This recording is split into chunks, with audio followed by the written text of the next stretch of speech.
حضور میں کوئی شک نہیں۔ ایک دن آگے کہنے لگا کہ بتائیے میری مٹھی میں کیا ہے؟ تو نبی پاک صلی اللہ تعالی علیہ وسلم نے فرمایا اگر میں نے بتا دیا، کہنے لگا اگر آپ نے بتا دیا تو میں کلمہ پڑھ لوں گا۔ حضور نے فرمایا میں نے بتا دینا ہے پر تو نے کوئی نہیں پڑھنا، میں بتا دینا ہے۔ کہ بتائیے؟ تو حضور نے فرمایا چل سودا کر لیتے ہیں، اگر جو تیری مٹھی میں ہے وہی بتا دے پھر تیرا کیا خیال ہے؟ تو نبی پاک صلی اللہ تعالی علیہ وسلم نے کہا کیا بھائی ابو جہل کی مٹھی میں؟ تو اس کی مٹھی میں کنکر تھے، کنکروں نے کلمہ پڑھنا شروع کر دیا۔ جب کنکروں نے کلمہ پڑھا، پتھر تھے وہ، انہوں نے کلمہ پڑھا، ابو جہل نے وہ کنکر زمین پہ پھینکے کہنے لگا اوہو تیرا جادو تو پتھروں پہاڑوں پہ بھی چلتا ہے۔ اب جملہ کہنے لگا ہوں سمجھ لینا، ابو جہل گوشت کا آدمی تھا، کنکر پتھر تھے، پتھر کلمہ پڑھ گئے۔ گوشت پوشت کا آدمی تھا پر کلمہ، کیونکہ یہاں کیا تھا؟ شک، اس نے آگے نہیں بڑھنے دیا۔ گوشت پوشت کا شخص ہو کے پتھروں سے آگے نکل گیا، نبی پاک صلی اللہ علیہ وسلم کی خدمت میں آیا۔ بلکہ وہ جو یہودی والی روایت ہے اس کے پس منظر میں بھی بعض محدثین نے لکھا ہے، اس کو بھی اسی نے بھیجا، کہنے لگا جاؤ نبی پاک سے جا کے کہو اگر وہ درخت آپ کا کلمہ پڑھے تو میں بھی پڑھ لوں گا۔ درخت، اب درخت ہوتے تو جاندار ہیں پر کلمے تو کوئی نہیں نہ پڑھتے۔ درخت سے بھی تو انسانوں سے کلمہ پڑھنے کی بات، اگر درخت پڑھے تو میں پڑھ لوں گا۔ نبی پاک صلی اللہ علیہ وسلم دور بیٹھے تھے، درخت دور تھا، اور امام سیوطی علیہ رحمہ نے لکھا ہے درخت بھی کیکر کا تھا۔ نبی پاک صلی اللہ علیہ وسلم نے فرمایا اس یہودی سے کہ تو جا کے درخت کو کہہ کہ تجھے نبی پاک بلاتے ہیں۔ فرمایا میں گیا تو پھر تم نے کہنا جادو کر کے بلایا ہے۔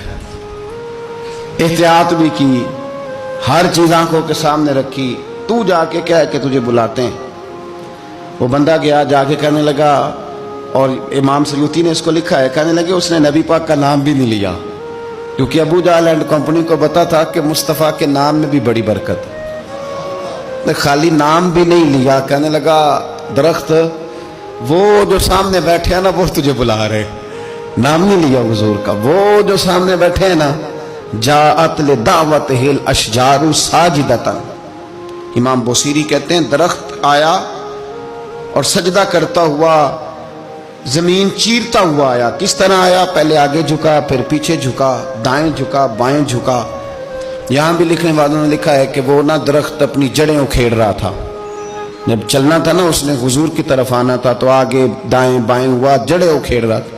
لیکن ہمارے استاد جب ہمیں یہ روایت پڑھایا کرتے تھے تو کہتے تھے جڑیں نہیں اکھیڑ رہا تھا، جب اس نے سنا مجھے نبی پاک نے بلایا تو اسے وجد ہو گیا تھا، وہ جھومنے لگ گیا تھا، جھوم رہا تھا، حضور نے مجھے بلا لیا، جاءت لدعوتہ الاشجار ساجدہ۔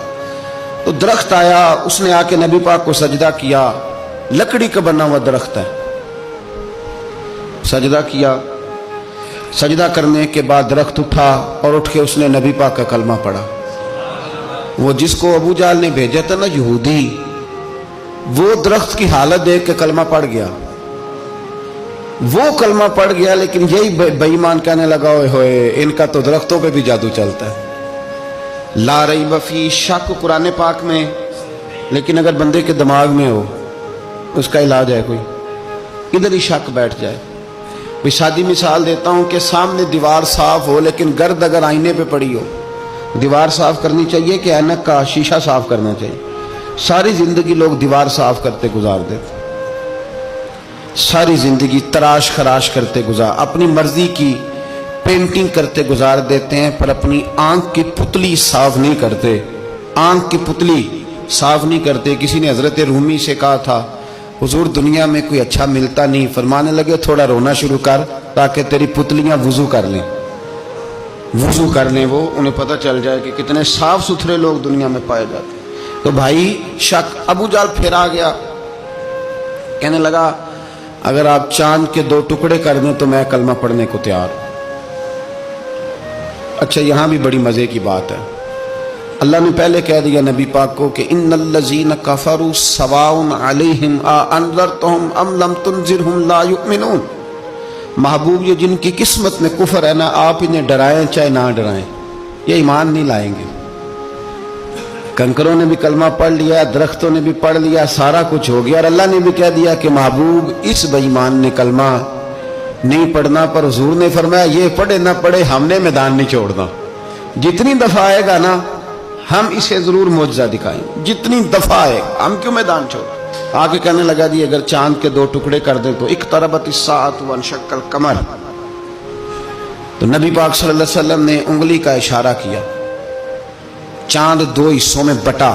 کوہ صفا ایک پہاڑی تھی مکے میں، آدھا ٹکڑا پہاڑی کی اس جانب ہوا، آدھا اس جانب، یعنی وضاحت کی اللہ کریم نے کہ ایسے نہ ہو کہ یہ کہہ دی وہ تو ایسے بالکل شک ہوا تو مل گیا، پتہ نہیں میری آنکھوں پہ جادو ہو گیا، ملا ہے کہ نہیں ملا۔ جب ٹوٹا تو حدیث پاک میں آتا ہے کہ آدھا چاند کوہ صفا کی ادھر گیا اور آدھا تو پہاڑی تھی، چاند نیچے آیا، پہاڑی کے گرد گھوما، آگے جا کے ملا، یعنی وقفہ دیا گیا باقاعدہ دیکھنے کا، سمجھنے۔